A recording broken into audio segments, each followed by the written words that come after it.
یہ ہیں وہ سندھ پولیس کے بہادر ASI محمد بخش، جن کو بادشاہوں کی طرح سینٹرل پولیس آفس میں لایا جا رہا ہے۔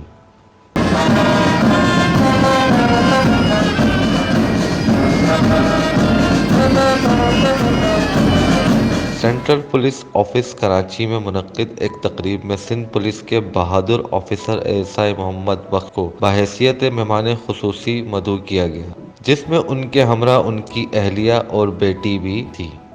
CPO کی تقریب میں آمد پر ASI محمد بخش اور ان کے اہل خانہ کو خوبصورت بگی میں بٹھا کر مرکزی اسٹیج تک لایا گیا۔ تقریب میں ترجمان سندھ حکومت بیرسٹر مرتضی وہاب، IG سندھ، معروف کرکٹر یاسر شاہ اور سینئر پولیس آفیسر بھی شریک تھے۔ تقریب سے خطاب میں SSP کشمور امجد شیخ نے کہا کہ محمد بخش نے ملزموں کی گرفتاری کے لیے بہت اچھا اقدام کیا اور قابل تعریف ہے۔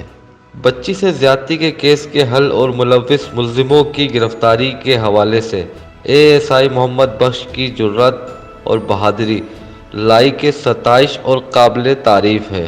اس موقع پر IG سندھ کا کہنا تھا کہ سندھ پولیس کی تاریخ قربانیوں سے بھری ہوئی ہے۔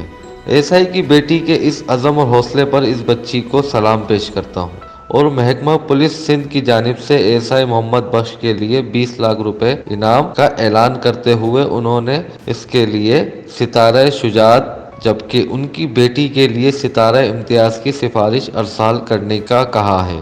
بیرسٹر مرتضی وہاب کا کہنا تھا کہ اس بہادر پولیس آفیسر کی تعریف کے لیے میرے پاس الفاظ نہیں ہیں۔ معاشرے میں احساس اور خدمت کا جذبہ آج بھی اس ASI اور اس کی فیملی کی شکل میں آج زندہ ہے۔ اس واقعے سے سبق سیکھتے ہوئے ضرورت اس عمل کی ہے جینڈر بیسڈ وائلنس کی روک تھام کے لیے سندھ پولیس کی ٹیم تشکیل دی جائے، جس کے لیے سندھ حکومت مکمل سپورٹ اور معاونت فراہم کرے گی۔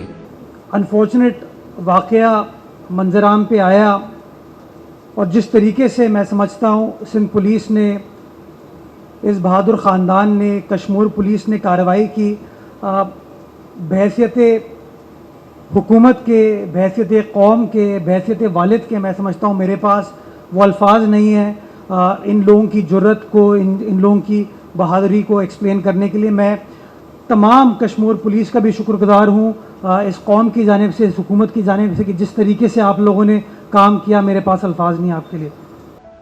تقریب کے مہمان خصوصی ASI محمد بخش نے کہا، سندھ پولیس کے افسران اور جوان دکھی انسانیت کی خدمت کو عبادت سمجھ کر انجام دیں اور کسی بھی ساحل یا فریادی کو ہرگز تنہا نہ چھوڑیں، جہاں تک ممکن ہو اس کا ساتھ دیں۔ حکومت کو ایسے واقعات روکنے اور انصاف کی فراہمی کو یقینی بنانے کے لیے قانون سازی کا عمل ہنگامی بنیادوں پر کرنا ہوگا۔ عمران غوری، جسارت نیوز، کراچی۔